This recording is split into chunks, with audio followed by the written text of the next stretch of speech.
Welcome to this very special edition of the KAJ Masterclass Live, the show which ensures that you profit from your time spent here with experts, either through their industry insights, information, or simply learning from them. And today we have Lynell Green. She is a strategic management consultant and executive coach. She specializes in unleashing leadership potential and cultivating a culture of leadership. Welcome to the show, Lynell. Oh, thank you so much for having me, AJ. It's always a privilege. You are welcome. Welcome to the show. Welcome to India in this online form. And I'm sure not just in India, but a lot of people across the globe will benefit from what we are discussing right now. We'll be talking about unlocking one's leadership potential. So we'll come to that. Before that, let's understand a bit about your background, your journey, so that people know who they are listening to. Great. Well, my background, AJ, is my degrees are in accounting, finance, and taxation. I also have gone on to get certified as a strategist with Harvard Business School.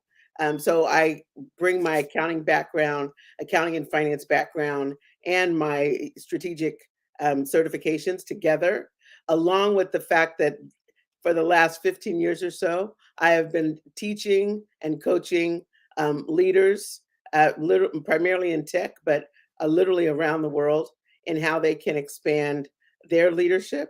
It is my passion to watch people grow and develop, and for them to discover their own voice and their method of leadership. I think one of the pitfalls is many times people try to replicate somebody else's leadership style, which we can, of course, learn from each other, but our style really does need to be our own. Absolutely. Our style does really need to be our own. So, Lanil, is it a easy job or a difficult job for you to, uh, help executives spend their leadership? How do you teach something leadership, which many say leadership leaders are born and it is some skill that you learn?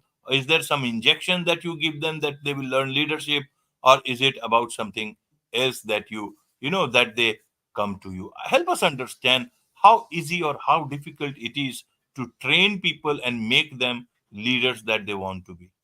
Yeah, that's a great question, AJ, because there are people that naturally have leadership skills. And sometimes that's how they were, their family culture, where they were encouraged to take leadership on. And then there's other people that are still very shy, very smart, but still very shy for various reasons.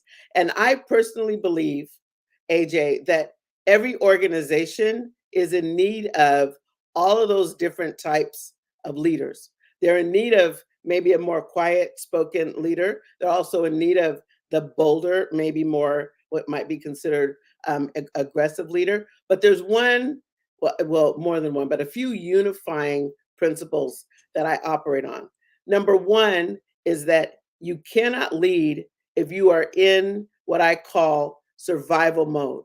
If you're only trying to survive your own, the next promotion, the next scalable project, competing with your peers, if you're only focused on that, your leadership will not succeed at the level that you desire. And that's because there's one key ingredient. Great leaders have to have their mind on the people. That is a common thread. You have to have your mind on your team. And at the same time, kind of two headed, you have to have your mind on the vision.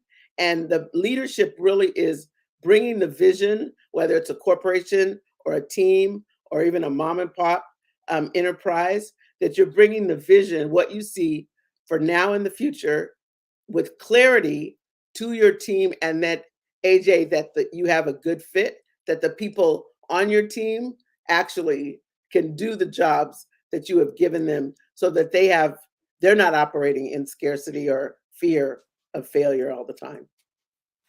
Absolutely. Well explained, Lanil. Now, let me understand. You talk about that uh, a leader is one who has who understands the mind of the people, has a mind on the people, then a mind on the vision.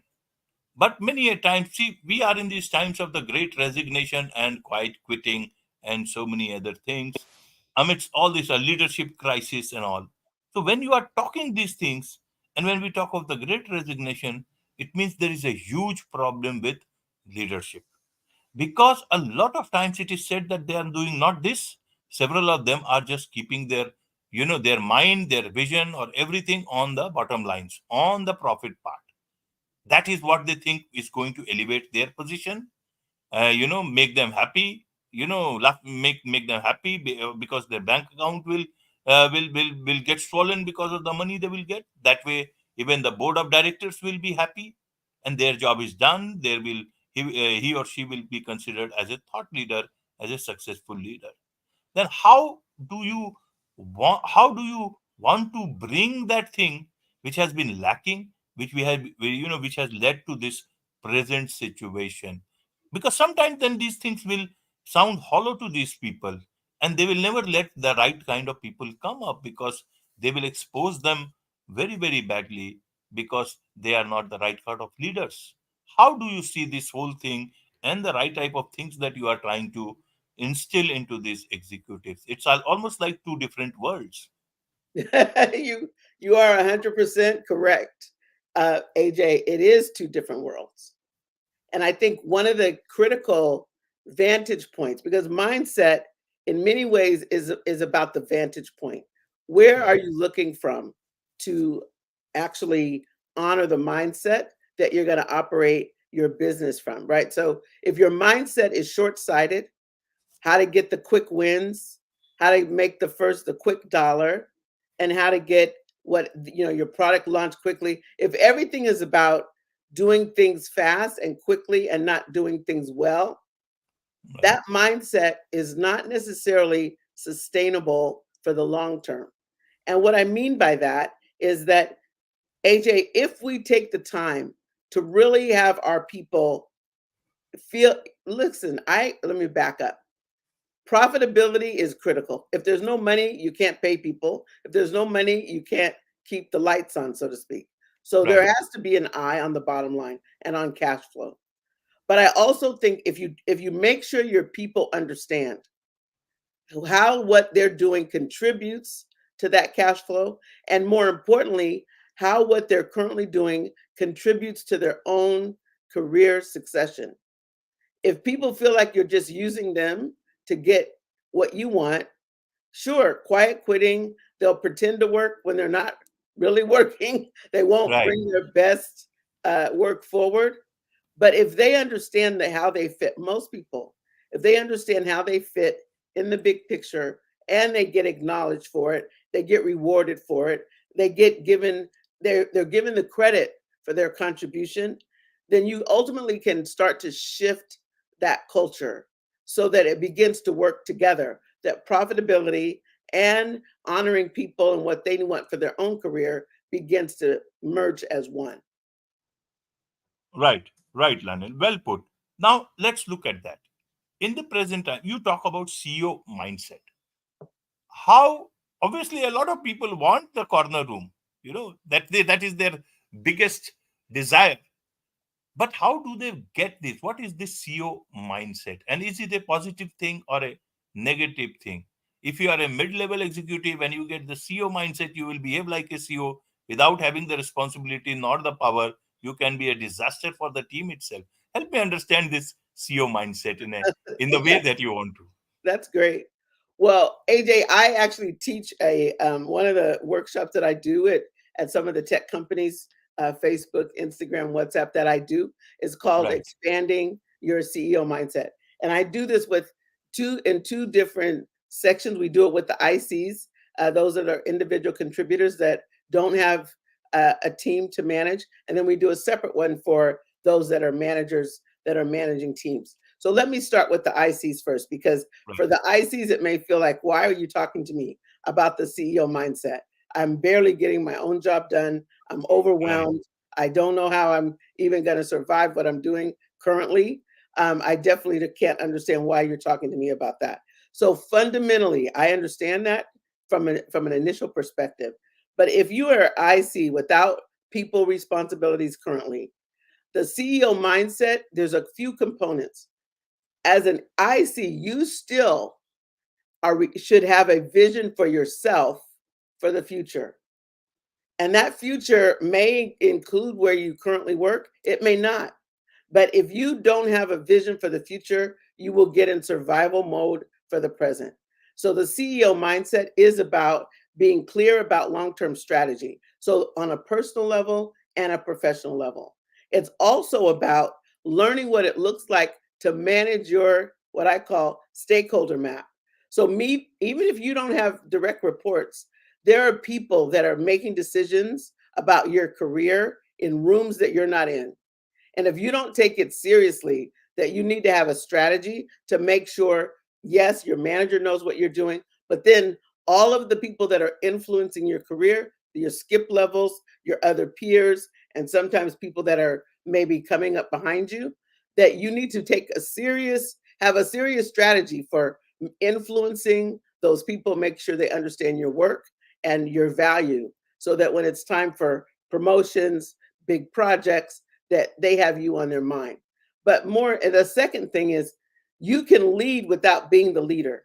So in every room that you go in, some people they go in the room, they just sit back and they listen, they turn their camera off, they don't participate. Well, you're not showing up as a leader.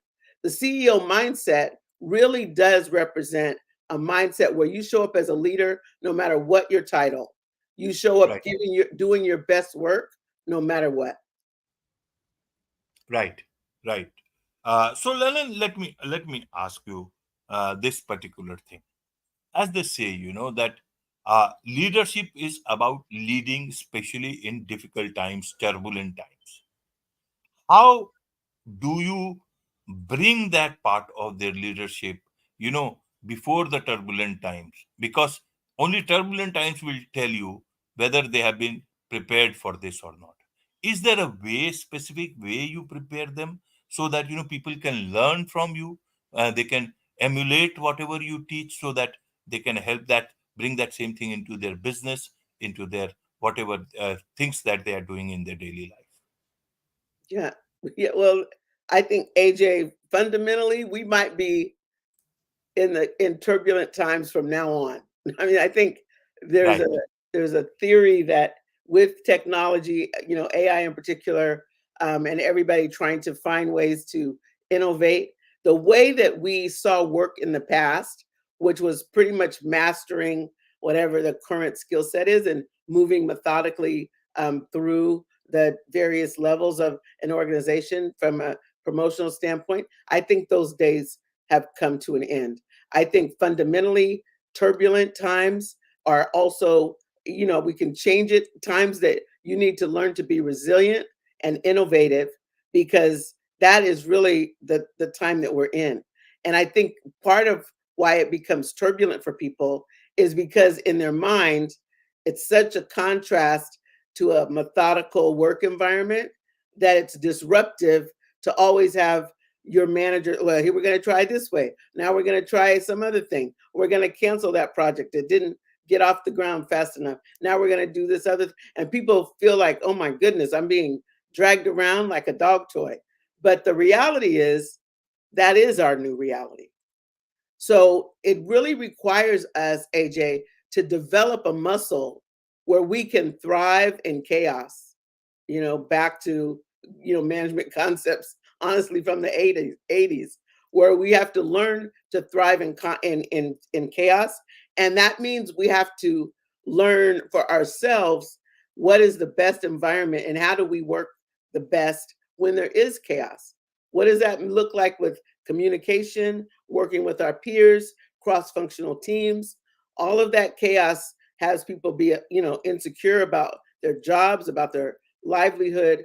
How can you still be strong and show up as a leader no matter what level of responsibility you have? Which is why I call it the CEO mindset. CEOs have to show up as a leader, good ones, every day, no matter what chaos is in the world. So if we take that on, no matter what chaos is in our job or around us, we're going to show up as the best leaders we can be based on what we know today.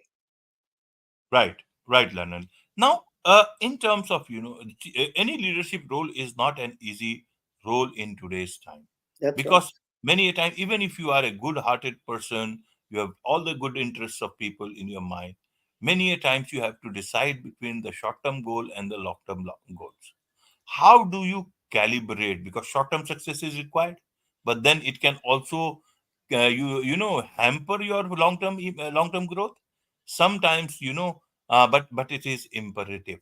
How do you then calibrate it the way it is actually prudent? Where do you get that understanding? What should be your ethical a benchmark in terms of guiding you? Because sometimes it can be just about that. What is your suggestion to these points when the people you train, you coach, they come with questions like this? Yeah, well, that's a great question. And AJ, it really is a problem that leaders have to face every day. Right. The balance between those short-term goals and long-term goals. And in all fairness, AJ, there's no answer like clear. These are the three steps to work that out. I think Right. that fundamentally, I'll give you a framework. When you're working for an organization, I do a lot of work in tech, so I'm going to use um, like Facebook, Instagram, Meta Right. as an example. You have to know what your CEO wants, and because these are if you're working for a large corporation, what they want is very public. They say it on their investor calls. They say it in their filings with the regulatory agencies, what they're up to. So you have to be willing to go do the research and listen to like the all hands meetings, listen to what the C-suite is saying to you.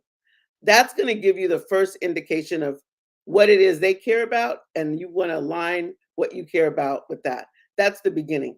And they have to, and if they're going to stay CEO, speak to both of those things. They will speak to the short term goals, like they're going to reduce payroll by whatever percent, and they're going to increase their investments in AI by however many billions, and they're going to they're going to tell you what they're up to. So you want to find yourself. That's the first thing in the long term strategy of the organization, and you want to be able to roll all of that back into how it impacts your day to day workflow. So if you know AI is critical, and you also know that the work that you're currently doing does not incorporate AI at all, then you want to be the one to raise your hand and say, listen, I know this is my job, that this is what I'm supposed to deliver, and I will, but I'm looking for ways to incorporate AI in line with what our CEO is saying.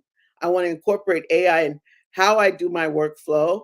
And do we have any AI tools that are approved? Because as we know, AJ, every organization doesn't want Chat GPT on everybody's laptop. So Right. yeah, so that being said, you have to align with the overall company goals. You have to know how your role fits into that. And then if you don't see the connection, you really have to find it working with your manager and your team. Right. Right, Lanel. Now, let me understand from you about this particular thing. These times are evolving very, very fast. Turbulent times we already talked about. And sometimes most of these things that we had clear direction earlier on are, in the not in the black and white, but very much in the gray area. And you have to decide as per the situation. Then how do you prepare the leaders of the future by teaching something today? Is it isn't it because do they have to then look at different books? Do they have to have different ethical and standards? Do they have to look at new standards set by new upcoming problems? How do I get started about leadership, the futures of leader? What do they learn today? Should they wait for the tomorrow, or should they read something? What is leadership that they will understand it as it is tomorrow? Yeah, that today tomorrow bridge is forever changing, as you know, AJ. Right. But I do think that the start was I do also coach young leaders right out of college, and leaders that are new to the workforce. I teach primarily executives, but I have a group that I also lead that are primarily new leaders. And the first thing I tell them is they have to know what is going on in their industry, and sometimes they don't think about that as part of their leadership. But if any CEO knows what's going on in their industry, if you bring the CEO mindset right, even right out of college, then you know that if you're in tech, you need to know what's going on in tech.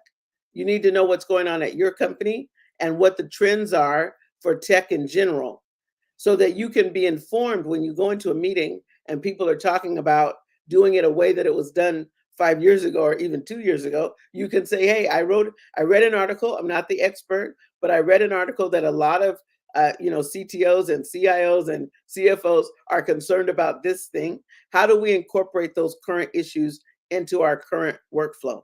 So knowing what's going on in the industry is critical. Knowing what's going on from a leadership standpoint in general. So, like for example, I subscribe to various podcasts and listen to various, Harvard and Wharton and various other schools that are that put on sometimes all day workshops, sometimes half day, sometimes it's just a 45-minute, um, talk on the trends in leadership. How do you deal with quiet quitting, for example, you mentioned earlier? Right. How do you Right. deal with people that feel insecure? You have to stay on top of it. But here's the fundamental thing, AJ. You also have to be true to yourself. If you are in an environment that is so chaotic that I had a client, her hair was falling out. There was so much stress that her hair was falling out. She wasn't doing a good job. She didn't feel in her marriage and with her children. Sometimes you have to, if it's too much chaos, you have to be bold enough to say, this is just not a good fit for me. And I may have to find another. And I know right now, finding another job may not, it sounds easier than it is. I know that. But I also think that taking care of yourself, you can't be a great leader if your hair is falling out and your body is not reacting well to the current work environment. Absolutely, absolutely. I totally agree with you that where self-care is more important than financial care. That comes a bit later than that. There is much to learn from you, Lanil, and I'm sure a lot of people, a lot of leaders, a lot of potential leaders would want to learn from you, know more about you. What is the best way for them to do so? Well, the best way currently, we have some programs that we are in the process of putting together that will be launching in the next few weeks, AJ, around the CEO mindset. I did a TED talk a few weeks ago now, on the CEO mindset. So the best way is going to my website and finding out and subscribing so that you get notified as these new courses get released and become available. Wonderful. With this, it's a wrap on this very special edition of the KAJ Masterclass Live. Thank you so much indeed for joining us.